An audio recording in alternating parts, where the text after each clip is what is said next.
തിരഞ്ഞെടുക്കുന്നു. ഈ എല്ലാ തിരഞ്ഞെടുപ്പുകളും ഏകണ്ഠമായാണ് നടന്നത് എന്നത് നേരത്തെ ഇവിടെ വ്യക്തമാക്കപ്പെട്ടു. ഇവിടെ ശ്രദ്ധിക്കപ്പെടേണ്ട ഒരു കാര്യം, ഈ രീതിയിൽ ജനാധിപത്യപരമായി കാര്യങ്ങൾ നിർവഹിക്കുന്ന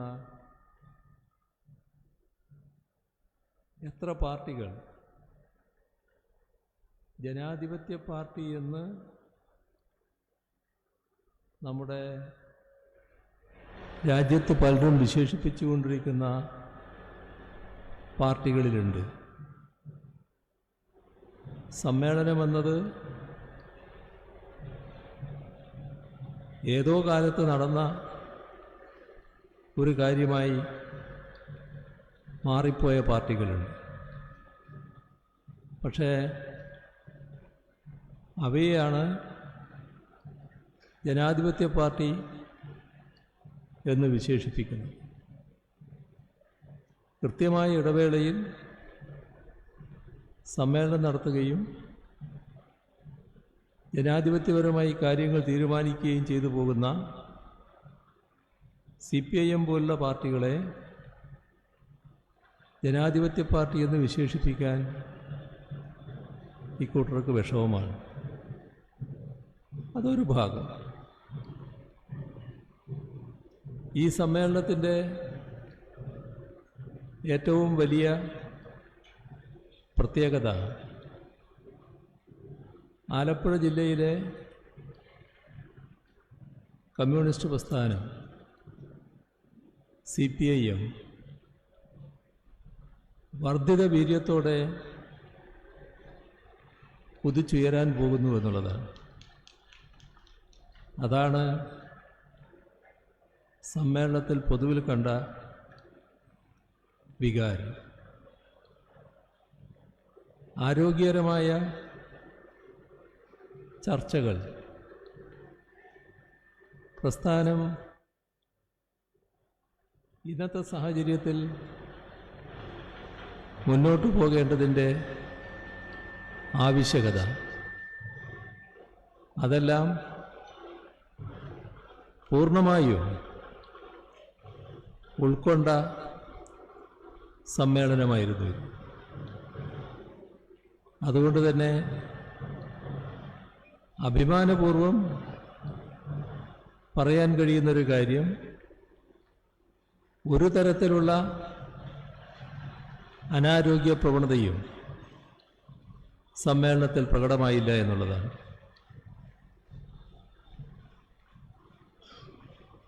കമ്മ്യൂണിസ്റ്റ് പാർട്ടി കടന്നു വന്ന വഴികളുണ്ട്, കമ്മ്യൂണിസ്റ്റ് സംഘടനാ രീതിയുണ്ട്. ആ സംഘടനാ രീതിക്ക് തീർത്തും അഭിമാനിക്കാൻ കഴിയുന്ന ഒന്നായി ഈ സമ്മേളനം മാറിയിട്ടുണ്ട്. അതിൻ്റെ ഭാഗമായി കൂടുതൽ കരുത്തിലേക്ക് ആലപ്പുഴ ജില്ല കുതിക്കാൻ പോകുന്നുവെന്ന് തന്നെയാണ് നിസ്സംശയം പറയാൻ കഴിയുന്നത്. ആലപ്പുഴ ജില്ല കേരളത്തിലെ കമ്മ്യൂണിസ്റ്റ് പ്രസ്ഥാനത്തിൻ്റെ ജീവനാഡിയായ ജില്ലയാണ് എന്നത് എല്ലാവർക്കും അറിയാവുന്നതാണ്. ഈ പ്രസ്ഥാനത്തിൻ്റെ വളർച്ചയുടെ ഓരോ ഘട്ടത്തിലും സ്തുത്യർഹമായ പങ്കാണ് ജില്ലയിലെ പ്രസ്ഥാനം വഹിച്ചിട്ടുള്ളത്. പുന്നപ്രവയലാർ രക്തസാക്ഷികളുടെ മണ്ണാണിത്. അതുകൊണ്ട് തന്നെ കേരളത്തിലെ കമ്മ്യൂണിസ്റ്റ് പ്രസ്ഥാനം, രാജ്യത്തെ കമ്മ്യൂണിസ്റ്റ് പ്രസ്ഥാനം അഭിമാനപൂർവം നോക്കിക്കാണുന്ന ജില്ലയാണിത്. അതിനനുസൃതമായ രീതിയിലേക്ക് പാർട്ടി എല്ലാ രീതിയിലും ഗുണപരമായി തന്നെ വളർന്നു വരുന്നു എന്നതാണ് ഈ സമ്മേളനം തെളിയിക്കുന്നത്. നമുക്കെല്ലാവർക്കും അറിയാവുന്ന കാര്യമാണ്, നേരത്തെ ചില ഘട്ടങ്ങളിൽ പാർട്ടിക്കകത്ത് വിവിധ രീതിയിലുള്ള പ്രശ്നങ്ങൾ ഉണ്ടായിരുന്നു. ആ കാലത്ത് നമ്മുടെ വലതുപക്ഷ മാധ്യമങ്ങൾ വല്ലാതെ മോഹിച്ച് നടന്നിരുന്നു. പാർട്ടിയെ തകർക്കാൻ ഇതുവഴി കഴിയുമെന്ന്. പക്ഷേ കമ്മ്യൂണിസ്റ്റ് സംഘടനാ രീതി, കമ്മ്യൂണിസ്റ്റ് പാർട്ടിയുടെ പ്രവർത്തന ശൈലി, അതിലൂടെ കൂടുതൽ ആരോഗ്യകരമായ നിലയിലേക്ക് തെറ്റായ പ്രവണതകൾ തിരുത്തിക്കൊണ്ട് തന്നെ മുന്നോട്ട് പോകാൻ പാർട്ടിക്ക് കഴിഞ്ഞു.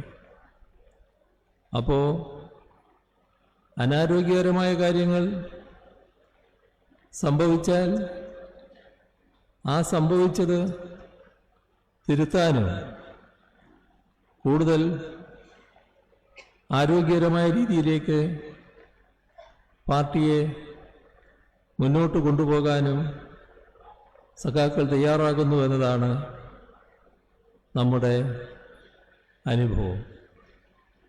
ഇന്നത്തെ സാഹചര്യം എല്ലാ ഇടതുപക്ഷക്കാർക്കും അതീവ ഉത്കണ്ഠ ഉയർത്തുന്ന ഒരു സാഹചര്യമാണ്. കാരണം രാജ്യത്ത് വലതുപക്ഷ ശക്തികൾ വലിയ തോതിലുള്ള ആക്രമണമാണ് അഴിച്ചുവിടുന്നത്. ആ വലതുപക്ഷ ശക്തികൾക്ക് ഒരു തരത്തിലും പൊരുത്തപ്പെടാൻ കഴിയാത്തത് ഇടതുപക്ഷത്തെയാണ്, പ്രത്യേകിച്ച് CPIM-നെയാണ്. CPIM-നെതിരെ വലിയ തോതിലുള്ള ആക്രമണം വിവിധ സ്ഥലങ്ങളിൽ അഴിച്ചുവിടുന്നത് നമുക്ക് കാണാൻ കഴിയും. പ്രത്യയശാസ്ത്രപരമായ ഇടപെടലുകളും അതിൻ്റെ ഭാഗമായുള്ള ആക്രമണങ്ങളും ആളുകളെ തെറ്റിദ്ധരിപ്പിക്കത്തക്ക രീതിയിലുള്ള വ്യാജ നിർമ്മിതികളും എല്ലാം രാജ്യത്ത് ഇന്നൊരു സാധാരണ കാഴ്ചയാണ്. അത്തരമൊരു സാഹചര്യത്തിൽ ഇടതുപക്ഷം കൂടുതൽ കരുത്താർജിക്കേണ്ടതായിട്ടുണ്ട്. ഇടതുപക്ഷത്തിന് മാത്രമേ ശരിയായ നിലപാട് സ്വീകരിച്ച് ഇന്ന് രാജ്യത്ത് നടപ്പാക്കിക്കൊണ്ടിരിക്കുന്ന തെറ്റായ കാര്യങ്ങളെ എതിർക്കാൻ കഴിയുകയുള്ളൂ. ഇപ്പോൾ നമ്മുടെ രാജ്യം വലിയ രാജ്യമാണ്. അതിൻ്റെ ഭാഗമായി വലിയ നേട്ടങ്ങൾ നാം നേടിയെന്ന് നമ്മുടെ ഭരണകർത്താക്കൾ അവകാശപ്പെടാറുണ്ട്. അതിലൂടെ രാജ്യത്തിൻ്റെ വരുമാനം വലിയ തോതിൽ വർദ്ധിച്ചുവെന്ന കണക്കുകളും അവതരിപ്പിക്കാറുണ്ട്. ഈ കണക്കുകളെല്ലാം രാജ്യത്തിന് മുന്നിലും ലോകത്തിനു മുന്നിലും അവതരിപ്പിക്കുമ്പോൾ നമ്മുടെ രാജ്യമാണ് ഏറ്റവും കൂടുതൽ ദരിദ്രരുള്ള രാജ്യം, പാവപ്പെട്ടവരുള്ള രാജ്യം, നേരെ ചൊവ്വേ ആഹാരം കഴിക്കാൻ പറ്റാതെ പട്ടിണി കിടക്കുന്നവരുടെ രാജ്യം. എന്തുകൊണ്ടാണ് അത്തരമൊരു സാഹചര്യമുണ്ടാകുന്നത്? അത് രാജ്യത്തെ സമ്പന്നരെ കൂടുതൽ സമ്പന്നരാക്കുകയും പാവപ്പെട്ടവരെ കൂടുതൽ പാപ്പരീകരിക്കുകയും ചെയ്യുന്ന നയത്തിൻ്റെ ഫലമാണ്. ഇപ്പോൾ രാജ്യത്തെ ജനങ്ങളുടെ വരുമാന രീതി പരിശോധിച്ചാൽ രാജ്യത്തെ ജനങ്ങളിൽ ഒരു 5% വരുമാനം ഒഴിവാക്കി നിർത്തി ബാക്കി 95% വരുമാനമെടുത്ത് അതിൻ്റെ ആളോഹരി വരുമാനം കണക്കാക്കിയാൽ ലോകത്തിലെ ഏറ്റവും ദരിദ്രമായ രാഷ്ട്രത്തിൻ്റെ പിന്നിൽ കിടക്കുന്ന ഒരു രാഷ്ട്രമായി ഇന്ത്യ മാറും എന്നതാണ് നാം കാണേണ്ടത്. എന്തുകൊണ്ടാണത്? സമ്പത്തിങ്ങനെ കുമിഞ്ഞുകൂടിയിരിക്കുകയാണ് കുറച്ച് ആളുകളുടെ കയ്യിൽ. പാവപ്പെട്ടവര് സ്വതന്ത്ര പരമാധികാര റിപ്പബ്ലിക്കായ ഇന്ത്യയിൽ വർഷം കഴിയും തോറും കൂടുതൽ കൂടുതൽ പാപ്പരീകരിക്കപ്പെടുന്നു. ഇതാണ് നരേന്ദ്രമോദിയുടെ ഗവൺമെൻറ് സമ്മാനിക്കുന്നത്. നരേന്ദ്രമോദിയുടെ BJPയുടെ നേതൃത്വത്തിലുള്ള ഗവൺമെൻറ്റിന് പാവപ്പെട്ടവരെക്കുറിച്ച് ചിന്തയില്ല. പാവപ്പെട്ടവരെ മെച്ചപ്പെടുത്താൻ, അവരുടെ ജീവിത നിലവാരം മെച്ചപ്പെടുത്താൻ ഉതകുന്ന ഒരു നടപടിയും സ്വീകരിക്കുന്നില്ല. സാധാരണക്കാരായ ജനങ്ങൾക്ക് ആ ജനങ്ങളുടെ ജീവിത നിലവാരം മെച്ചപ്പെടുത്താൻ രാജ്യത്തെ ഗവൺമെൻറ്റിന് ബാധ്യതയുണ്ട്. അതിൻ്റെ ഭാഗമായി ചെലവിടാൻ രാജ്യത്തെ ഗവൺമെൻറ് സന്നദ്ധമാകണം. പക്ഷേ നാം കാണുന്നത് അത്തരം ചെലവുകൾ വെട്ടിക്കുറക്കുന്നതാണ്. ഇപ്പോൾ കൃഷിക്കാർ, കാർഷിക രംഗം രാജ്യത്തിൻ്റെ ഏറ്റവും പ്രധാനപ്പെട്ട രംഗമാണ്. പക്ഷേ ആ കാർഷിക രംഗത്ത് കേന്ദ്ര ഗവൺമെൻറ് സാധാരണ നിലക്ക് നൽകി വന്നിരുന്ന സബ്സിഡികൾ ഇപ്പോൾ വലിയ തോതിൽ വെട്ടിക്കുറക്കുന്നു. അതിൻ്റെ ഭാഗമായി കൃഷിക്കാരുടെ കാർഷിക ചെലവ് വർദ്ധിക്കുന്നു. വളത്തിൻ്റെ സബ്സിഡി വലിയ തോതിൽ വെട്ടിക്കുറച്ചിരിക്കുന്നു. ഒന്നാം UPA ഗവൺമെൻറ് കാലത്ത് ഇടതുപക്ഷം ശക്തമായ നിലപാട് സ്വീകരിച്ചതിൻ്റെ ഭാഗമായി നടപ്പാക്കപ്പെട്ട പദ്ധതിയായിരുന്നു തൊഴിലുറപ്പ് പദ്ധതി. ആ തൊഴിലുറപ്പ് പദ്ധതി ഇപ്പോൾ വലിയ തോതിൽ വെട്ടിക്കുറക്കുന്ന നിലപാടാണ് കേന്ദ്ര ഗവൺമെൻറ് സ്വീകരിച്ചിട്ടുള്ളത്. രാജ്യത്തെ പാവപ്പെട്ടവരെ ഏറ്റവും കൂടുതൽ പ്രതികൂലമായി ബാധിക്കുന്ന നടപടിയാണിത്. നമ്മുടെ രാജ്യത്തുള്ള തൊഴിലെടുക്കുന്നവർ, ആ തൊഴിലെടുക്കുന്നവരുടെ തൊഴിലുമായി ബന്ധപ്പെട്ട ആനുകൂല്യങ്ങളും അവകാശങ്ങളും ആരെങ്കിലും ദയാപൂർവം അനുവദിച്ചു കൊടുത്തതായിരുന്നില്ല. ഊക്കേറിയ പ്രക്ഷോഭങ്ങളുടെയും സമരങ്ങളുടെയും ഭാഗമായി അനുഭവിക്കേണ്ടി വന്ന ഒരുപാട് ത്യാഗങ്ങളിലൂടെ നേടിയെടുത്തതാണ് അത്തരം ആനുകൂല്യങ്ങൾ. പക്ഷേ ഇന്നത്തെ ഇന്ത്യയിൽ കാണുന്നത് എന്താ?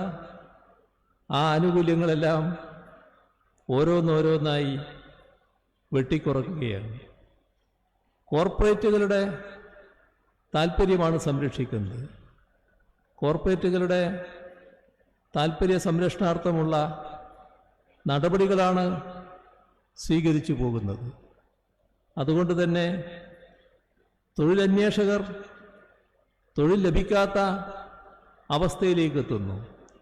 തൊഴിലില്ലായ്മയുടെ നിരക്ക് വലിയ തോതിൽ വർദ്ധിച്ചു വരുന്നു. ഇതെല്ലാം സംഭവിക്കുമ്പോൾ തൊഴിൽ നൽകുന്നതിനുള്ള ഒരു നടപടിയും കേന്ദ്ര ഗവൺമെൻറ് സ്വീകരിക്കാൻ തയ്യാറാകുന്നില്ല. കോർപ്പറേറ്റുകളെ പ്രോത്സാഹിപ്പിക്കും, പൊതുമേഖലാ സ്ഥാപനങ്ങളെ ദയാവധത്തിന് വിടുന്നു. പൊതുമേഖലാ സ്ഥാപനങ്ങൾ വാശിയോടെ സ്വകാര്യവൽക്കരിക്കുന്നു. ഇതെല്ലാം നമ്മുടെ രാജ്യത്ത് കാണുന്ന കാഴ്ചയാണ്. റെയിൽവേ പോലുള്ള പൊതുമേഖലാ സ്ഥാപനങ്ങളിലടക്കം തൊഴിൽ നിഷേധിക്കുന്നു. 10 ലക്ഷത്തോളം തസ്തികകൾ ഒഴിഞ്ഞുകിടക്കുന്നുവെന്ന് കണക്കുകൾ വ്യക്തമാക്കുന്നു. അപ്പോൾ രാജ്യത്തെ ജനങ്ങളെ, പാവപ്പെട്ടവരെ, സാധാരണക്കാരെ പ്രതികൂലമായി ബാധിക്കുന്ന നടപടികൾ ഒന്നിനു പുറകെ ഒന്നായി സ്വീകരിച്ചുകൊണ്ടിരിക്കുകയാണ്. എന്തുകൊണ്ടാണ് അത്തരമൊരു നടപടി സ്വീകരിക്കുന്നത്?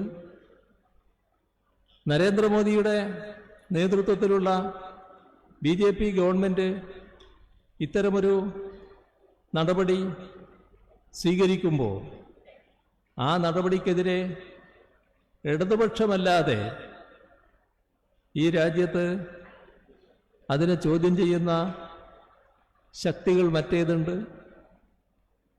ഇപ്പോൾ രാജ്യത്തുള്ള ഒരു പ്രധാന പാർട്ടിയാണല്ലോ കോൺഗ്രസ്. കോൺഗ്രസ്സിന് ഇത്തരം നടപടികളെ ചോദ്യം ചെയ്യാനാകുമോ? ചോദ്യം ചെയ്യുന്നുണ്ടോ? നാം ശ്രദ്ധിക്കേണ്ട കാര്യം, കേന്ദ്ര ഗവൺമെൻറ്റിൻ്റെ അധികാരത്തിലിരിക്കുന്നവരുടെ പേരോ കക്ഷിയുടെ പേരോ അല്ല ഇത്തരമൊരവസ്ഥക്കിടയാക്കുന്നത്. കേന്ദ്ര ഗവൺമെൻറ് നടപ്പാക്കുന്ന നയമാണ്. നരേന്ദ്രമോദിയും BJPയും നടപ്പാക്കുന്ന നയം അത് നവ ഉദാരവൽക്കരണ നയമാണ്. ഈ നവ ഉദാരവൽക്കരണ നയം എതിർക്കാൻ കോൺഗ്രസിന് കഴിയോ? ആരാണ് നവ ഉദാരവൽക്കരണ നയം ഇവിടെ കൊണ്ടുവന്നത്? രാജ്യത്ത് നവ ഉദാരവൽക്കരണ നയം കൊണ്ടുവന്നത് കോൺഗ്രസ് ആണല്ലോ. കോൺഗ്രസിന്റെ നേതൃത്വത്തിലാണല്ലോ, കോൺഗ്രസിന്റെ കേന്ദ്ര ഗവൺമെന്റ് ആണല്ലോ. അതിന്റെ ഭാഗമായിട്ടാണല്ലോ കോർപ്പറേറ്റുകൾക്ക് അനുകൂലമായ നടപടികൾ തുടർന്നത്. അതിന്റെ ഭാഗമായിരുന്നല്ലോ പൊതുമേഖലാ സ്ഥാപനങ്ങളുടെ ഓഹരി വിറ്റഴിക്കൽ തുടങ്ങിയത്. അതുകൊണ്ട് തന്നെ ഈ നയത്തിൻ്റെ യഥാർത്ഥ ഉപജ്ഞാതാക്കൾ കോൺഗ്രസ് ആണല്ലോ. ഫലത്തിൽ എന്താണ് സംഭവിക്കുന്നത്? BJPയുടെയും കോൺഗ്രസിൻ്റെയും നയം ഒന്ന്. പാവപ്പെട്ടവരെ, സാധാരണക്കാരെ പ്രതികൂലമായി ബാധിക്കുന്ന നയം. സാമ്പത്തിക നയത്തിൽ ഒരു വ്യത്യാസവുമില്ല. ഈ കാര്യത്തിൽ ഇടതുപക്ഷം സ്വീകരിക്കുന്ന നിലപാട് അതുകൊണ്ട് തന്നെ കോൺഗ്രസിന് സ്വീകരിക്കാനാവുന്നില്ല. ഇപ്പം നമ്മുടെ രാജ്യത്തിൻ്റെ ആകെ അനുഭവം പരിശോധിക്കാൻ ഇപ്പോൾ പുറപ്പെടുന്നില്ല. കേരളത്തിൻ്റെ അനുഭവം നമ്മൾ ഓർത്തു നോക്കിയാൽ പെട്ടെന്ന് നമ്മുടെ ഓർമ്മയിൽ വരുമല്ലോ. 2011 മുതൽ 2016 വരെയുള്ള കേരളം, അന്നിവിടെ UDF സർക്കാരായിരുന്നു. കേന്ദ്രത്തിൽ 2 സർക്കാരുണ്ടായി ആ കാലയളവിൽ. ഒന്ന് മൻമോഹൻ സിംഗിന്റെ നേതൃത്വത്തിലുള്ള കോൺഗ്രസ് നേതൃത്വത്തിലുള്ള സർക്കാർ.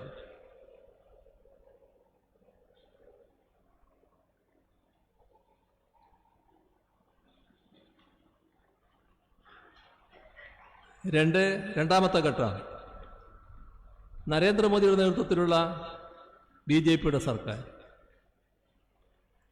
ഈ 2011-2016 കാലം 5 വർഷവും കേരളത്തിൽ ഒരേ സർക്കാർ, കോൺഗ്രസിന്റെ നേതൃത്വത്തിലുള്ള UDF സർക്കാർ. ഈ 3 സർക്കാരിനും ഒരേ നയമായിരുന്നു. നവ ഉദാരവൽക്കരണ നയത്തിൽ അധിഷ്ഠിതമായ നയമായിരുന്നു. അതിൻ്റെ കെടുതിയായിരുന്നു നമ്മൾ അനുഭവിച്ചത്. ഓർമ്മയില്ലേ? 2011-16 കാലത്ത് കേരളത്തിൻ്റെ എല്ലാ മേഖലകളും തകർന്നുപോയത്. ആളുകൾ ശപിച്ചു കഴിയായിരുന്നില്ലേ? എൻ്റെ നാടിങ്ങനെ ആയിപ്പോയല്ലോ എന്ന് വലിയ വേദനയോടെയല്ലേ എല്ലാവരും ചിന്തിച്ചിരുന്നത്. ഇതിൽ നിന്ന് ഇനി മാറ്റമുണ്ടാകുമോ എന്ന് ശങ്കിച്ചവരുണ്ടായിരുന്നില്ലേ? നയത്തിൻ്റെ ഭാഗമാണത്. എന്നാൽ ആ നയം കേരളത്തിൽ 2016 അധികാരത്തിൽ വന്ന LDF സർക്കാർ തുടരാൻ തയ്യാറായില്ല. LDF-നും ഇടതുപക്ഷത്തിനും CPIM-നും വ്യക്തതയാർന്ന നിലപാടുണ്ട്. അത് നവോദാരവൽക്കരണ നയത്തിൻ്റെതല്ല. അതിൻ്റെ ഭാഗമായുള്ള ബദൽ നയം, നവോദാരവൽക്കരണ നയം സ്വീകരിക്കാതെ ജനങ്ങൾക്ക് ഉപകാരപ്രദമായ ബദൽ നയം നടപ്പാക്കാൻ പുറപ്പെട്ടു. ഇപ്പോ ഒരു കാര്യം ഉദാഹരണമായി നമുക്കെടുക്കാം. ഒരുപാട് ഉദാഹരണങ്ങളുണ്ട്, എല്ലാറ്റിലേക്കും പോകാൻ സമയം കിട്ടില്ലാലും. നേരത്തെ പറഞ്ഞല്ലോ, രാജ്യത്ത് ഏറ്റവും കൂടുതൽ ദരിദ്രർ ഇന്ത്യയിലെന്ന്. നമ്മുടെ ലോകരാഷ്ട്രങ്ങളെ ദരിദ്രാവസ്ഥ രേഖപ്പെടുത്തിയപ്പോൾ നമ്മൾ 105-ാം സ്ഥാനത്ത്. നമ്മൾ കഴിഞ്ഞാൽ പിന്നെ കുറച്ച് രാഷ്ട്രീയ ബാക്കിയുള്ളൂ. ഇതാണ് അവസ്ഥ. ഏറ്റവും കൂടുതൽ ദരിദ്രരുള്ള രാജ്യം. ഇതിൽ നാം ശ്രദ്ധിക്കേണ്ട കാര്യം, നമ്മുടെ തൊട്ടുകിടക്കുന്ന കുറേ രാഷ്ട്രങ്ങളുണ്ടല്ലോ, അയൽ രാഷ്ട്രങ്ങൾ. അയൽ രാഷ്ട്രങ്ങൾ വലിയ സമ്പദ് രാഷ്ട്രങ്ങളാണെന്നൊന്നും നമുക്കാർക്കും പറയാനും പറ്റില്ല. പക്ഷേ ആ അയൽ രാഷ്ട്രങ്ങളെല്ലാം നമ്മളെക്കാളും എത്രയോ മുന്നിലാണ്. നമ്മൾ വളരെ പിറകിൽ. ഇതാണ് രാജ്യത്തിൻ്റെ അവസ്ഥ. എങ്ങനെയാണ് നയം ജനങ്ങളെ ബാധിക്കുന്നത് എന്നാണ് നാം കാണേണ്ടത്. നവോദാരവൽക്കരണ നയം സ്വീകരിക്കാതെ ബദൽ നയം കേരളത്തിൽ നടപ്പാക്കുമ്പോൾ എല്ലാ മേഖലയിലും ബദൽ നയമുണ്ട്. ഇപ്പോൾ ദാരിദ്ര്യം, അതിൽ പരമദരിദ്ര കുടുംബങ്ങൾ. നമ്മുടെ സംസ്ഥാനത്ത് ജനസംഖ്യയുടെ 0.7% പരമദരിദ്ര കുടുംബങ്ങൾ. വേണമെങ്കിൽ ഒരു സംസ്ഥാനത്തെ അവഗണിക്കാം, വളരെ ചെറിയ നമ്പറാണല്ലോ എന്ന് പറഞ്ഞു. പക്ഷെ അങ്ങനെ അവഗണിക്കലല്ല CPIM-ൻ്റെയും LDF-ൻ്റെയും നിലപാട്. അത് ഗൗരവമായി കണ്ടു. 64,006 കുടുംബങ്ങളാണ്. ആ 64,006 കുടുംബങ്ങളെയും പട്ടികപ്പെടുത്തി. അവരെ അതിദരിദ്രാവസ്ഥയിൽ നിന്ന് മുക്തമാക്കണമെന്ന് കണ്ടു. അതിൻ്റെതായ നടപടികളിലേക്ക് കടന്നു. 2 വർഷം മുൻപാണ് ലക്ഷ്യം പ്രഖ്യാപിച്ചു. 2025 നവംബർ 1 ആകുമ്പോൾ ഈ 64,006 കുടുംബങ്ങളെയും പരമദരിദ്രാവസ്ഥയിൽ നിന്ന് മോചിപ്പിക്കും എന്നാണ് പ്രഖ്യാപിച്ചത്.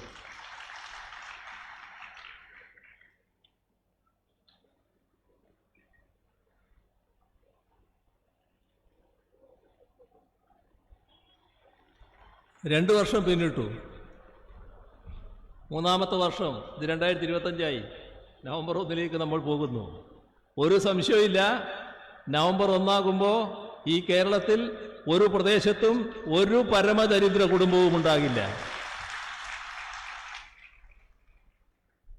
ഇത്തരമൊരു കാര്യം പ്രസ്താവിക്കാൻ ഈ രാജ്യത്ത്, വിശാലമായ രാജ്യമാണല്ലോ, മറ്റേതെങ്കിലും സംസ്ഥാനത്തിന് കഴിയോ? മറ്റെവിടെയെങ്കിലും ഇത്തരമൊരു നിലപാടെടുത്തിട്ടുണ്ടോ? ഇപ്പോൾ കോൺഗ്രസ് ഭരിക്കുന്ന സംസ്ഥാനങ്ങളുണ്ടല്ലോ, അവിടെ നടപ്പാക്കുന്ന ഇതേ നവോദാരവൽക്കരണ നയമല്ലേ? അതിൻ്റെ ഭാഗമായുള്ള പ്രയാസങ്ങൾ അവരനുഭവിക്കുകയല്ലേ? അതെവിടം വരെ എത്തുന്നു?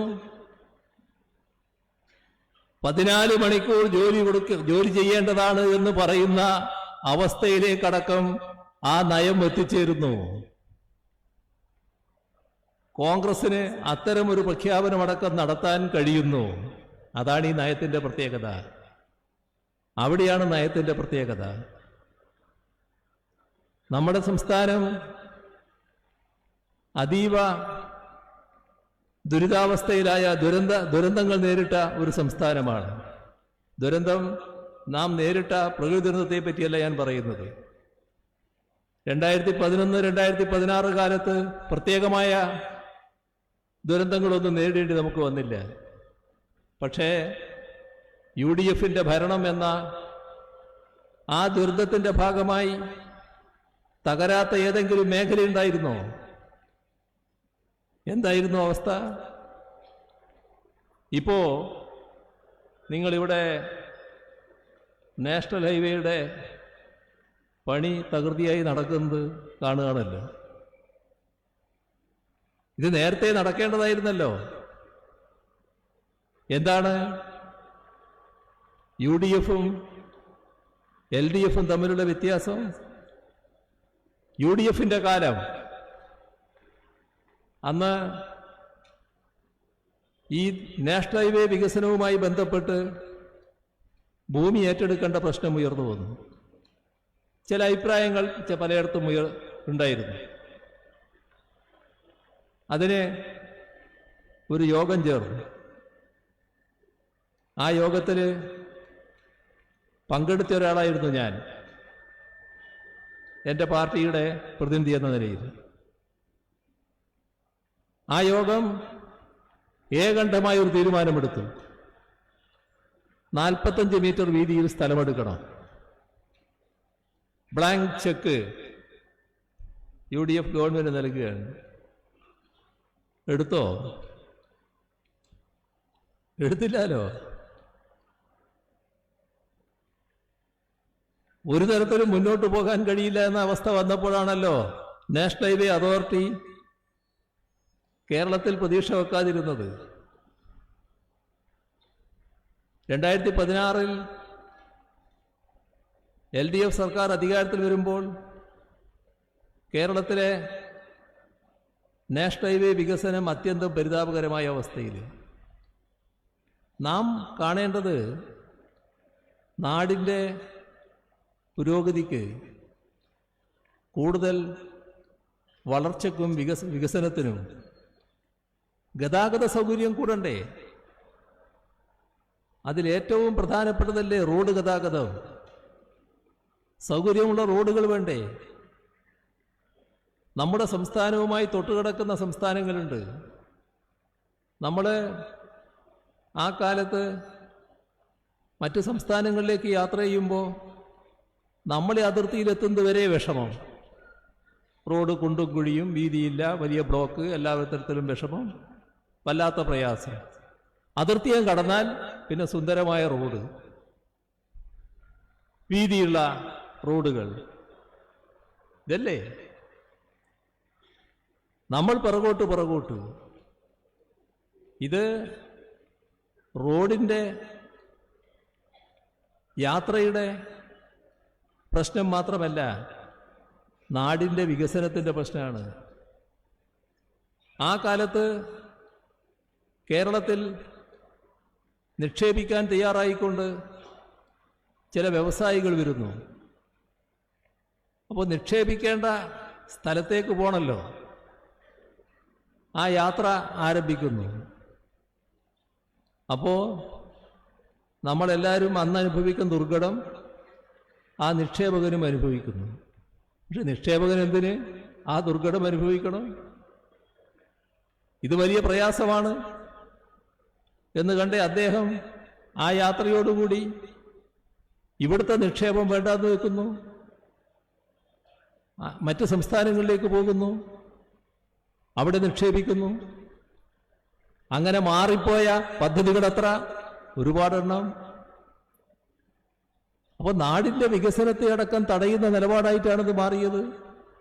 എന്നിട്ട് മാറ്റമില്ല. ആ ഉദാഹരണം 2016 ശേഷം അതിന് സംഭവിച്ച അനുഭവങ്ങൾ എടുത്ത് പരിശോധിച്ച് നോക്കൂ. എന്താണ് ഒരു ഗവൺമെന്റിന്റെ പ്രാഥമികമായ ഉത്തരവാദിത്വം? അത് നാടിന്റെ വികസനമാണ്. ജനങ്ങളുടെ ഭാവി കണ്ടുകൊണ്ടുള്ള നാടിന്റെ വികസനം. അതിനാവശ്യമായ നടപടി സ്വീകരിക്കാൻ ഗവൺമെന്റ് പ്രതിജ്ഞാബദ്ധമാണ്. ഏത് ഗവൺമെന്റ് ആയാലും. LDF സർക്കാർ തുടക്കം മുതൽ തന്നെ ഇത് പറഞ്ഞിരുന്നു. LDF തെരഞ്ഞെടുപ്പിന്റെ ഘട്ടത്തിൽ തന്നെ ഇത് വ്യക്തമാക്കിയിരുന്നു. ആ പറഞ്ഞ കാര്യങ്ങളാണല്ലോ നടപ്പാക്കി തുടങ്ങിയത്. നേരത്തെ എതിർപ്പ് കൊണ്ട് ഭൂമി എടുക്കാൻ കഴിയുന്നില്ല എന്ന് പറഞ്ഞവരുടെ കൺമുന്നിൽ വെച്ച് തന്നെയാണല്ലോ ഈ ഭൂമിയെല്ലാം ഏറ്റെടുക്കൽ നടന്നത്. ഇപ്പൊ എത്ര ഭംഗിയായാണ് ഈ പ്രവർത്തനങ്ങൾ നടക്കുന്നത്. എന്താണ് പ്രശ്നം? ഇത്തരം വികസന പ്രവർത്തനങ്ങൾ വരുമ്പോൾ ചില വ്യക്തികൾക്ക് ചിലപ്പോൾ ചില പ്രയാസങ്ങൾ ഉണ്ടായി എന്ന് വരും. അതല്ലെങ്കിൽ ചില നിക്ഷിപ്ത താല്പര്യങ്ങൾ ചില വ്യക്തികൾക്ക് ഉണ്ടായി എന്ന് വരാം. അവർ എതിർപ്പ് ഉന്നയിക്കുന്നു. ആ നിക്ഷിപ്ത താല്പര്യത്തോടെ ഗവൺമെന്റിന്റെ ഭാഗമായ കക്ഷികൾ തന്നെ പെരുമാറിയാലോ? അതല്ലേ സംഭവിച്ചത്. അതുകൊണ്ടാണല്ലോ ഭൂമി ഏറ്റെടുക്കാൻ കഴിയാതിരുന്നത്. ഭൂമി ഏറ്റെടുത്തു കഴിഞ്ഞതിന് ശേഷം ഒരു അനുഭവം പറയാം. മലപ്പുറത്തൊരാള്, മലപ്പുറം ജില്ലയിൽ പരസ്യമായി മാധ്യമങ്ങളോട് പറയാണ്, ഞാനിതിനെ ശക്തമായി എതിർക്കുകയായിരുന്നു. ഏത്? ഭൂമി ഏറ്റെടുക്കൽ. ഇപ്പൊ എൻ്റെ ഭൂമി ഏറ്റെടുത്തു. കിട്ടിയ പൈസയുടെ കണക്ക് പറഞ്ഞു. വൻപിച്ച പണമാണ് എനിക്ക് കിട്ടിയത്. ഇതിനെ ഞാൻ എതിർത്തത് തെറ്റായിപ്പോയി എന്ന് ഇപ്പോഴാണ് മനസ്സിലാകുന്നത്. ഇതല്ലേ നാടിന്റെ പ്രതികരണമല്ലേ അങ്ങനെ വന്നത്? നാടിന്റെ വികസനത്തിന്റെ കൂടെ നിൽക്കേണ്ട ഗവൺമെന്റ് നിക്ഷിപ്ത താല്പര്യത്തിന്റെ വക്താക്കളായി മാറിയതിന്റെ ഭാഗമായിട്ടല്ലേ തടഞ്ഞുപോയത്? പക്ഷേ നമുക്കതിന് പിഴയടക്കേണ്ടി വന്നു. നാഷണൽ ഹൈവേ അതോറിറ്റി പറഞ്ഞു, നിങ്ങളെ സംസ്ഥാനത്ത് ഭൂമി ഏറ്റെടുക്കാൻ വലിയ വിലയാണ്, അതുകൊണ്ട് നിങ്ങൾ എടുക്കണം ആ ഭൂമി. ആര്? സംസ്ഥാനം.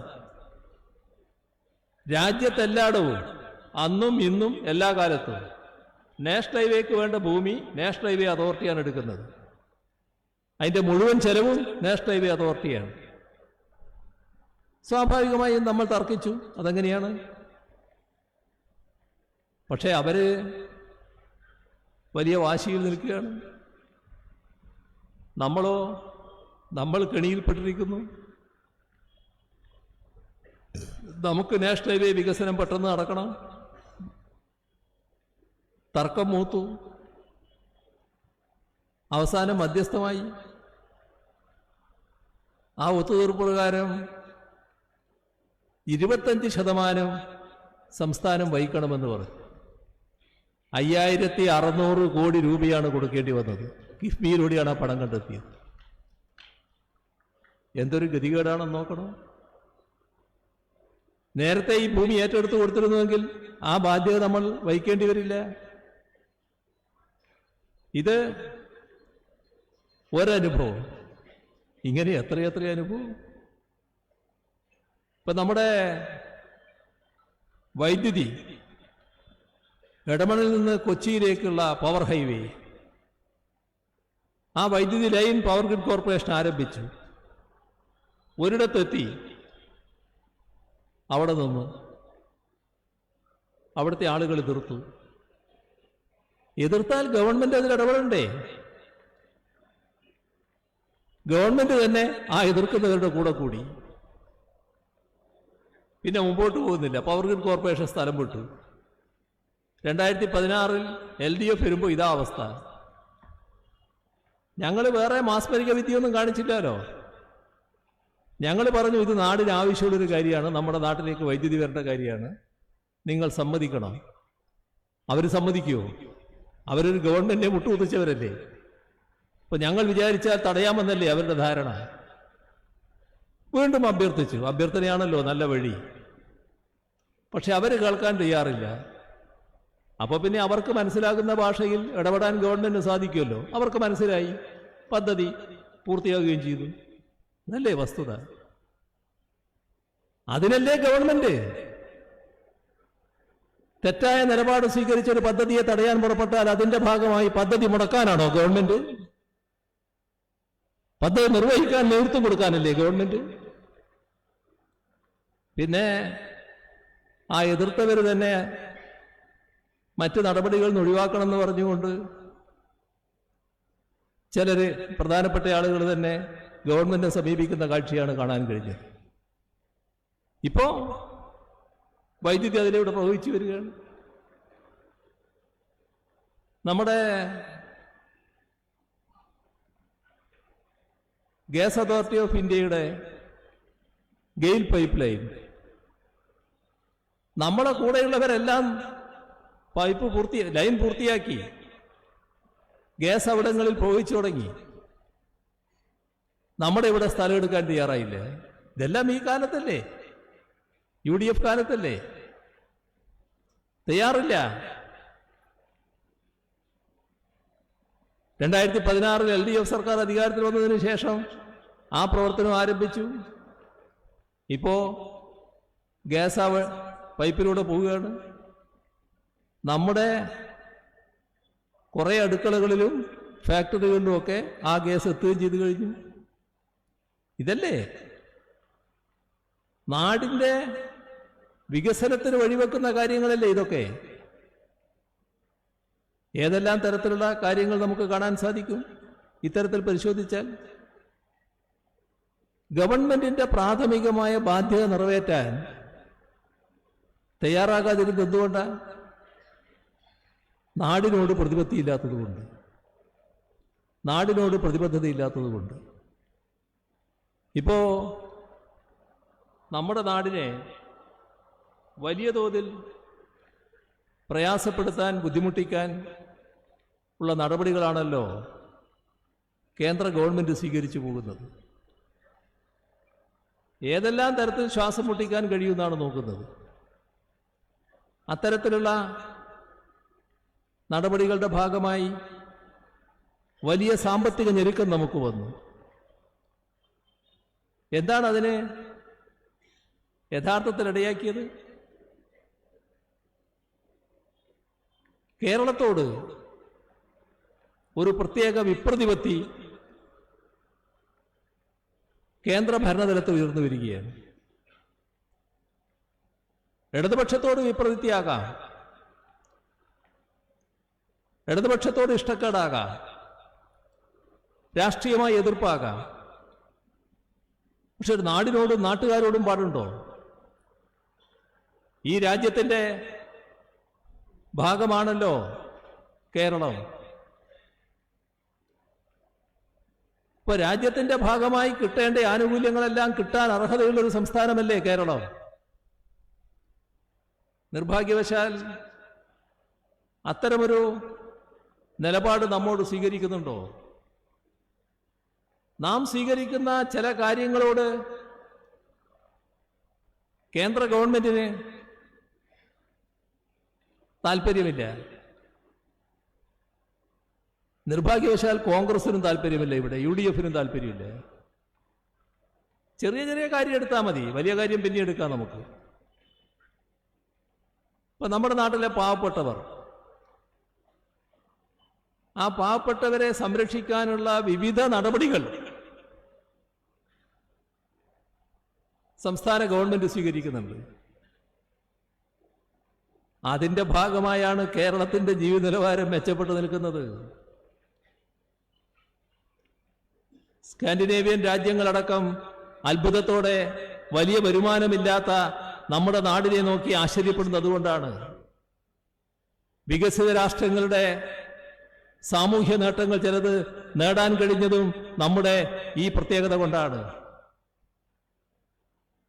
ഇവിടെ ക്ഷേമ പെൻഷന്റെ കഥകളെടുത്താൽ ക്ഷേമ പെൻഷനോട് ഒരു കാലത്തും യോജിപ്പില്ലാത്തവരായിരുന്നു വലതുപക്ഷം. കർഷക തൊഴിലാളി പെൻഷൻ ആദ്യം ഏർപ്പെടുത്തിയപ്പോൾ അതിൻ്റെ ദുർവ്യയത്തെക്കുറിച്ച് വലിയ തോതിൽ ആക്ഷേപിച്ച് നടന്നവരാണ് വലതുപക്ഷം. ചെറിയ സംഖ്യയായിരുന്നല്ലോ അന്ന് കൊടുത്തിരുന്നത്. പിന്നീടത് യാഥാർത്ഥ്യമായപ്പോൾ പൊതുവെ നാട് അംഗീകരിക്കുന്ന അവസ്ഥ വന്നു. വിവിധ വിഭാഗങ്ങൾക്ക് ക്ഷേമ പെൻഷൻ കൊടുക്കുന്ന നില വന്നു. ഒടുക്കം 2016 UDF-ന്റെ അവസാന കാലം കൊടുക്കാൻ തീരുമാനിച്ചത് 600 രൂപ, കുടിശ്ശികയാക്കിയത് 16 മാസം. ഇതല്ലേ വസ്തുത? 1.5 കൊല്ലത്തോളം കുടിശ്ശിക. അവിടുന്ന് LDF സർക്കാർ 2016 അധികാരത്തിൽ വരുന്നു. ആദ്യത്തെ ക്യാബിനറ്റ് എടുത്ത ആദ്യ തീരുമാനം ആ കുടിശ്ശിക മുഴുവൻ കൊടുത്തു തീർക്കുക എന്നുള്ളതായിരുന്നു. പിന്നെ അത് മെല്ലെ മെല്ലെ കയറാൻ തുടങ്ങി. 1600-ലെത്തി. ആ 1600 കൃത്യമായി എല്ലാ മാസവും കൊടുക്കാൻ തീരുമാനിച്ചു. അതിനായി ഒരു പ്രത്യേക കമ്പനി രൂപീകരിച്ചു. കമ്പനി വായ്പയെടുക്കും, കമ്പനിക്ക് പിന്നീട് സർക്കാർ കൊടുക്കും. അപ്പോൾ തടസ്സവുമായി കേന്ദ്ര ഗവൺമെന്റ് വന്നു. എന്തിനാണ് ഇത്രയധികം പെൻഷൻ കൊടുക്കേണ്ട കാര്യം? ഇത് സാമ്പത്തിക നിലയെ ബാധിക്കുന്നില്ലേ? നമ്മൾ നല്ല മയത്തിൽ തന്നെ മറുപടി പറഞ്ഞു. ആ നിലപാട് സ്വീകരിക്കാനാവില്ല. ഞങ്ങൾ ഈ നിലപാടാണ് നേരത്തെ മുതൽ സ്വീകരിച്ചിട്ടുള്ളത്. അതൊരു ദുർവ്യയമായി ഞങ്ങൾ കണക്കാക്കുന്നില്ല. പക്ഷേ നിങ്ങൾ എങ്ങനെ അത് കൊടുക്കും എന്നാൽ അതൊന്ന് കാണട്ടെ എന്ന നിലയിലേക്ക് കേന്ദ്ര ഗവൺമെന്റ് മാറുന്നു. എന്താ ചെയ്തത്? ആ പെൻഷൻ കൊടുക്കാൻ വേണ്ടി രൂപീകരിച്ച കമ്പനി എടുക്കുന്ന കടം അത് സംസ്ഥാനം എടുക്കുന്ന വായ്പയുടെ പരിധിക്കകത്ത് പെടുത്തുമെന്ന് തീരുമാനിക്കുകയാണ്. ഒന്നേ ലക്ഷ്യമുള്ളൂ, ആ കമ്പനിയുടെ പ്രവർത്തനം തടയുക. അതൊരു ഭാഗം. അതോടൊപ്പം വളഞ്ഞിട്ട് ആക്രമിക്കുന്ന നില, സാമ്പത്തികമായി ഞെരുക്കുന്ന നില, ശ്വാസം മുട്ടിക്കുന്ന നില, ഒരു ഗവൺമെന്റ് എന്ന നിലക്ക് സാമ്പത്തികമായി പിടിച്ചു നിൽക്കാൻ പറ്റാത്ത അവസ്ഥ സൃഷ്ടിക്കുക, വായ്പ എടുക്കാനുള്ള അനുമതി നിഷേധിക്കുക, തരേണ്ട കാര്യങ്ങൾ തരാതിരിക്കുക, ചെലവിട്ട കാര്യങ്ങൾ തന്നെ നൽകാതിരിക്കുക, അങ്ങനെയുള്ള വിവിധ നടപടികൾ. അവരുടെ ഉദ്ദേശം ഇതുപോലുള്ള കാര്യങ്ങളൊക്കെ തടയണം, ക്ഷേമപ്രവർത്തനങ്ങൾ തടയണം, നാടിനെ സാമ്പത്തികമായി ഞെരുക്കുന്നതിലൂടെ വികസന പ്രവർത്തനങ്ങൾ തടയണം. ഇവിടെ ക്ഷേമപ്രവർത്തനങ്ങളുടെ കാര്യത്തിൽ സംസ്ഥാന സർക്കാർ പിന്നീടൊരു നിലപാട് പരസ്യമായി പ്രഖ്യാപിച്ചു, നിയമസഭയിൽ തന്നെ പ്രഖ്യാപിച്ചു. മാസം തോറും ഇത്തരമൊരവസ്ഥ വന്നപ്പോൾ ചില മാസങ്ങൾ മുടങ്ങിപ്പോയി. കാരണം അത്ര വലിയ സാമ്പത്തിക ഞെരുക്കം നമുക്ക് അനുഭവിക്കേണ്ടി വന്നു. അതിനുശേഷമാണ് സംസ്ഥാന സർക്കാർ പ്രഖ്യാപിക്കുന്നത് മാസം തോറും ക്ഷേമ പെൻഷൻ കൊടുത്തിരിക്കും. ഈ വന്ന കുടിശ്ശിക മുഴുവൻ 2 വർഷത്തിനുള്ളിൽ കൊടുത്തു തീർക്കും. ഒന്നാമത്തെ വർഷം 2 ഗഡു. ആ 2 ഗഡു ഒന്ന് കൊടുത്തു, രണ്ടാമത്തെ ഗഡു ഈ മാർച്ച് മാസത്തിനുള്ളിൽ കൊടുക്കും. പറഞ്ഞ് അതേപോലെ നടപ്പാക്കുകയാണ്. എന്നാൽ വികസന പ്രവർത്തനങ്ങളോ, വികസന പ്രവർത്തനങ്ങളെല്ലാം സ്തംഭിപ്പിക്കാനാണ് കേന്ദ്ര ഗവൺമെന്റ് നടപടികൾ സ്വീകരിച്ചത്.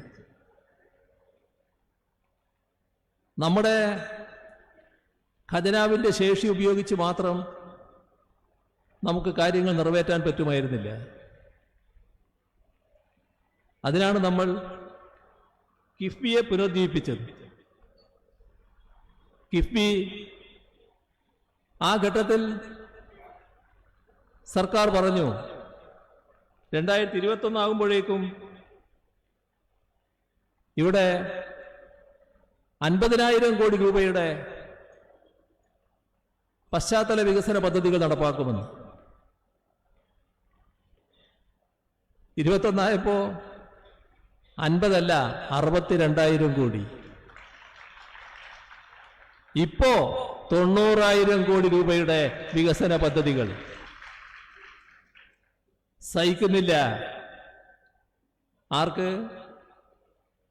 കേരളത്തിൽ വികസനം നടന്നുകൂടാ എന്ന് ചിന്തിക്കുന്നവർക്ക്.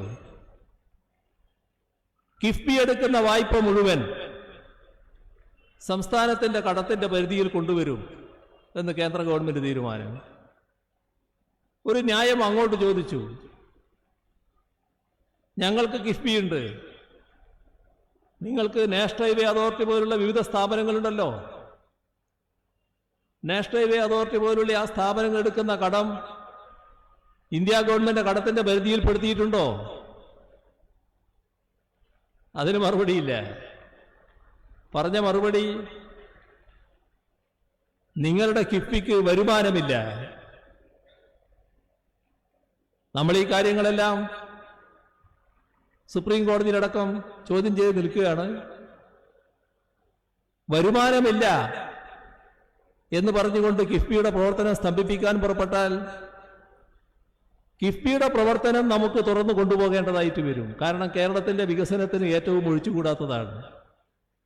അതിന് വഴി എന്ത് എന്ന് സംസ്ഥാന സർക്കാർ സ്വാഭാവികമായും ആലോചിക്കുക തന്നെ ചെയ്യും. അപ്പൊ നാടിന്റെ വികസനത്തെ തടയാനുള്ള നീക്കങ്ങളാണ്. നാടിന്റെ വികസനം തടയുന്ന നടപടികൾ വന്നപ്പോൾ അതിനെ ചോദ്യം ചെയ്യാൻ കേരളത്തിലെ UDF ഒരു ഘട്ടത്തിലും തയ്യാറായിട്ടില്ല.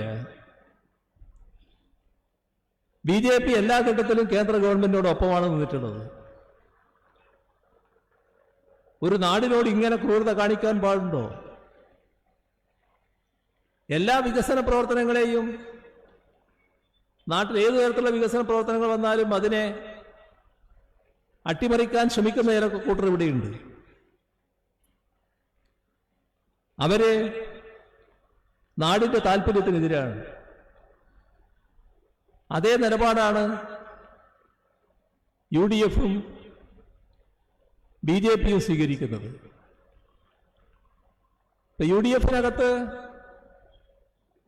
വ്യത്യസ്ത നിലപാടുകൾ വന്നുകൊണ്ടിരിക്കുകയാണ്. നാം കാണേണ്ടത് ഇപ്പൊ വന്നുകൊണ്ടിരിക്കുന്ന ഒരു പ്രവണത കേരളത്തിലെ എല്ലാ വിഭാഗത്തെയും സാധാരണഗതിയിൽ അകറ്റി നിർത്തേണ്ട വർഗീയ ശക്തികളെ അടക്കം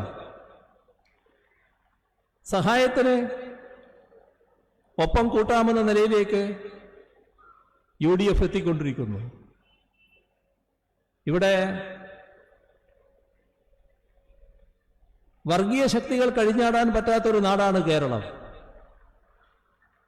വർഗീയതയുടേതായ ഒരാപത്തും ഇവിടെ സംഭവിക്കുന്നില്ല. നമ്മുടെ നാടിന്റെ പ്രത്യേകത അതാണ്. ഏറ്റവും നല്ല രീതിയിൽ പട്ടികജാതി പട്ടികവർഗ സംരക്ഷണം നിലനിൽക്കുന്ന സംസ്ഥാനമാണ് നമ്മുടേത്. കാരണം LDFന് കൃത്യമായ കാഴ്ചപ്പാടുണ്ട്. സ്ത്രീ സുരക്ഷയ്ക്ക് ഏറ്റവും കൂടുതൽ പ്രാധാന്യമാണ് സംസ്ഥാന സർക്കാർ നൽകുന്നത്. സ്ത്രീയുടെ അഭിമാനത്തെ ചോദ്യം ചെയ്യുന്ന വാക്കോ നോക്കോ പ്രവൃത്തിയോ ഉണ്ടായാൽ അതിലെല്ലാം കർക്കശമായ നിലപാട് തന്നെ സ്വീകരിച്ചു പോവുകയാണ്. എല്ലാ പൊതു ഇടങ്ങളും സ്ത്രീകൾ സുരക്ഷിതരായിരിക്കണം. അവിടെ തെറ്റായ നോട്ടമോ തെറ്റായ രീതികൾ സ്വീകരിക്കലോ ആരുടെ ഭാഗത്തുണ്ടായാലും അതെല്ലാം കർക്കശമായി തന്നെ നേരിടുന്ന നിലപാട് സ്വീകരിക്കും. ഇതാണ് കേരളത്തിൽ നമുക്ക് കാണാൻ കഴിയുന്ന പ്രത്യേകത. വർഗീയ ശക്തികൾ കേരളത്തിൽ ഇല്ലാത്തത് കൊണ്ടല്ല. വർഗീയ ശക്തികൾ അഴിഞ്ഞാടാൻ തീരുമാനിച്ചാൽ കർക്കശമായ നടപടിയിലൂടെ വർഗീയ ശക്തികളെ നേരിട്ടിട്ടുണ്ട്. ആലപ്പുഴയിലെ നിങ്ങളോടത് പ്രത്യേകം പറയേണ്ടതില്ല. എല്ലാറ്റിലും കൃത്യമായ നടപടിയാണ് എടുത്തു പോകുന്നത്. പക്ഷേ നാം ആലോചിക്കേണ്ട കാര്യം വർഗീയതയെ അകറ്റി നിർത്തണം.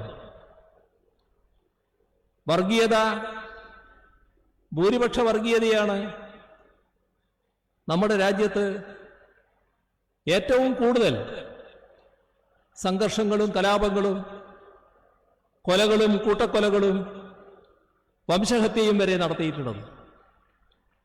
അത് ന്യൂനപക്ഷത്തിനിടക്ക് സ്വാഭാവികമായി ചില പ്രതികരണങ്ങളുണ്ടാക്കി. അതിൻ്റെ ഭാഗമായി തെറ്റായ ചില ധാരണകൾ ചില ന്യൂനപക്ഷ വിഭാഗങ്ങളിൽ സൃഷ്ടിച്ചു. അവരാലോചിച്ചത് ഇത്തരത്തിൽ മറുവർഗീയതക്ക് ഇടപെടാമെങ്കിൽ ഞങ്ങൾക്കും അതേപോലെ സംഘടിച്ചുകൂടെ, പരിശീലനം നേടിക്കൂടെ, ആയുധങ്ങൾ ഉപയോഗിച്ചുകൂടെ, അങ്ങനെ ആ മാർഗം ഞങ്ങൾക്കും സ്വീകരിക്കാലോ എന്ന് ചിന്തിക്കുന്ന ചിലര് ന്യൂനപക്ഷങ്ങളുടെ ഇടയിലുണ്ടായി. അതിൻ്റെ ഭാഗമായി ന്യൂനപക്ഷ വർഗീയത രൂപമെടുത്തു. പക്ഷേ നാം കാണേണ്ടത് ന്യൂനപക്ഷ വർഗീയത ഭൂരിപക്ഷ വർഗീയതയ്ക്ക് പ്രോത്സാഹനമേ ആകൂ. അങ്ങേയറ്റം ആത്മഹത്യാപരമായ നിലപാടാണത്. എങ്ങനെ ഭൂരിപക്ഷ വർഗീയത ന്യൂനപക്ഷ വർഗീയത ഉണ്ടാക്കാൻ സഹായിച്ചോ അതേ രീതിയിൽ ന്യൂനപക്ഷ വർഗീയത ഭൂരിപക്ഷ വർഗീയതയെ പ്രോത്സാഹിപ്പിക്കുകയാണ് ചെയ്യുക. ഇവിടെ കാണേണ്ടത് ഇത് രണ്ടും പരസ്പര പൂരകമാണ്. ഒരു വർഗീയതയും നാടിനു വേണ്ട. വർഗീയതയെ വർഗീയതയോടെ നേരിടാനാവില്ല. ഇരുട്ടിനെ ഇരുട്ടുകൊണ്ട് നേരിടാനാവില്ല. അങ്ങനെ നേരിട്ടാൽ കൂരിരുട്ടായിരിക്കും ഫലം. ഇരുട്ടിനെ നേരിടേണ്ടത് വെളിച്ചം കൊണ്ടാണ്. വർഗീയതയെ നേരിടേണ്ടത് മതനിരപേക്ഷത കൊണ്ടാണ്. അപ്പോ മതനിരപേക്ഷതയുടെ ഭാഗമായി മതനിരപേക്ഷ ജനാധിപത്യ ഇടതുപക്ഷ പ്രസ്ഥാനങ്ങളുടെ ഭാഗമായി നിന്നുകൊണ്ട് മാത്രമേ ന്യൂനപക്ഷ സംരക്ഷണം ഉറപ്പുവരുത്താൻ കഴിയുകയുള്ളൂ. ആ നിലയായിരിക്കണം നാം വർഗീയത കാര്യത്തിൽ സ്വീകരിച്ചു പോകുന്നത്. എന്നാൽ എന്താണ് UDFന്റെ നില? തൽക്കാലം കുറച്ച് വോട്ട് വേണം, അതിങ്ങ് പോരട്ടെ എന്നാണ്. അത് വർഗീയതയെ കൂട്ടിയായാലും തൽക്കാലം കുറച്ച് വോട്ടും 4 സീറ്റും അതിന് പ്രാധാന്യം കൊടുത്തുള്ള നിലപാടുകളാണ് സ്വീകരിച്ചു പോകുന്നത്. എവിടെ എത്തുന്നു അത്? ഒരുപാട് കാലത്തെ അനുഭവം നമുക്കുണ്ട്. ഇപ്പോൾ അടുത്ത കാലത്ത് മാത്രമേ ഇപ്പം ഞാൻ പറയുന്നുള്ളൂ. 2016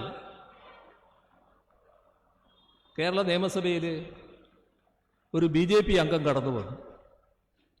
BJPക്ക് അമിത ആഹ്ലാദം. ആദ്യമായിട്ട് നിയമസഭയിൽ അക്കൗണ്ട് തുറക്കാൻ കഴിഞ്ഞു. അതിൻ്റെ ആഹ്ലാദം. എങ്ങനെയാ ആ ആഹ്ലാദം ഉണ്ടായത്? നേമത്ത് സാധാരണ കോൺഗ്രസിനുള്ള വോട്ട് കാണാനില്ല. അതെവിടെ പോയി? അതന്വേഷിക്കുമ്പോഴാണ് അടുത്ത മണ്ഡലത്തിൽ ഒരു കോൺഗ്രസ് സ്ഥാനാർത്ഥിക്ക് ജയിച്ചു വരാനുണ്ടായിരുന്നു. ആ സ്ഥാനാർത്ഥിയെ ജയിപ്പിക്കാൻ വേണ്ടി ചില അഡ്ജസ്റ്റ്മെന്റുകൾ. എന്തൊരു രാഷ്ട്രീയ നെറികേടാണെന്ന് നോക്കണം. നേരത്തെ ഇതുപോലെ ഒരുപാട് ആലോചനകൾ നടന്നതാണ്. അതെല്ലാം പുറത്തായി പോയത് കൊണ്ട് നടന്നിരുന്നില്ല. 2021 തെരഞ്ഞെടുപ്പ് വന്നപ്പോ അതേ നേമത്ത് ഞങ്ങൾ പരസ്യമായി പറഞ്ഞു, ഇവിടെ BJPയുടെ അക്കൗണ്ട് പൂട്ടിച്ചു. സഖാവ് ശിവൻകുട്ടി നിയമസഭയിൽ വന്ന് ഇപ്പോൾ പൊതുവിദ്യാഭ്യാസ മന്ത്രിയായിരിക്കുന്നു. ഇപ്പോൾ ലോക്സഭാ തെരഞ്ഞെടുപ്പ് വന്നു. തൃശ്ശൂരിൽ നിന്നൊരു BJP സ്ഥാനാർത്ഥി ജയിച്ചു വന്നു. BJPക്ക് അമിതാഹ്ലാദം സ്വാഭാവികം. എങ്ങനെയാ ജയം? 2019 ലോക്സഭാ തെരഞ്ഞെടുപ്പിൽ കോൺഗ്രസിന് കിട്ടിയ വോട്ട് 86,000 കാണാനില്ല. അതെവിടെ പോയി? അതല്ലേ BJPയുടെ ജയത്തിന് കാരണം.